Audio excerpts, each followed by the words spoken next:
ধেমাজিত যিদৰে আমি মছজিদত মাইক লগাই আজান দিয়াৰ পৰা আমি বিৰত ৰাখিছো, ঠিক তেনেকৈ অসমৰ প্ৰত্যেকটো মছজিদৰ পৰা যাতে মাইকবিলাক আঁতৰাই এই আজান দিয়াৰ ব্যৱস্থাটো বন্ধ কৰে।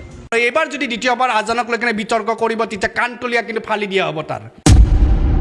আৰু একদম স্পষ্ট কৈছোঁ যে এইবাৰ অন্তত আমি 10টা জেগাত 10টা লাউড স্পীকাৰ আমি লগাই কিনে আমি আজান দিম। তেখেতৰ যদি দম আছে, তেখেত যদি এক বাপৰ বেটা হয়, বন্ধ কৰি কিনে দেখাওকচোন আমাৰ আজান কেনেকৈ বন্ধ কৰে।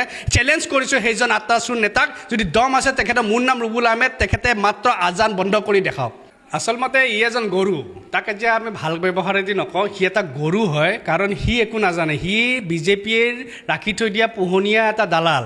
সেইকাৰণে সি ভাবিছে কেনেকৈ ইয়াতে মানে আজানক লৈ কিনে বিতৰ্ক কৰি কিনে বিজেপিৰ দুৰ্নীতিবিলাক লুকাবলৈ পাৰোঁ। সেইজন আতাচুৰ সেইজন নেতাক ক'বলৈ বিচাৰিছোঁ যে ইয়াতে আজানটো হিয়াটো বাদ দিছোঁ, তাৰ পূৰ্বপুৰুষ আহিলেও আজান ইয়াতে বন্ধ কৰিব নোৱাৰে।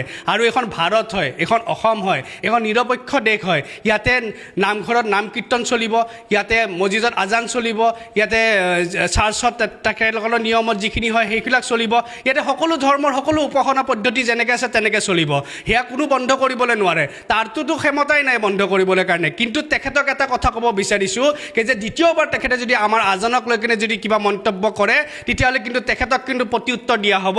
আৰু একদম স্পষ্ট কৈছোঁ যে এইবাৰ অন্তত আমি 10টা জেগাত 10টা লাউড স্পীকাৰ আমি লগাই কিনে আমি আজান দিম। তেখেতৰ যদি দম আছে, তেখেত যদি এক বাপৰ বেটা হয়, বন্ধ কৰি কিনে দেখাওকচোন আমাৰ আজান কেনেকৈ বন্ধ কৰে। চেলেঞ্জ কৰিছোঁ সেইজন আত্মাচুৰ নেতাক, যদি দম আছে তেখেতৰ মোৰ নাম ৰুবুল আহমেদ, তেখেতে মাত্ৰ আজান বন্ধ কৰি দেখাওক।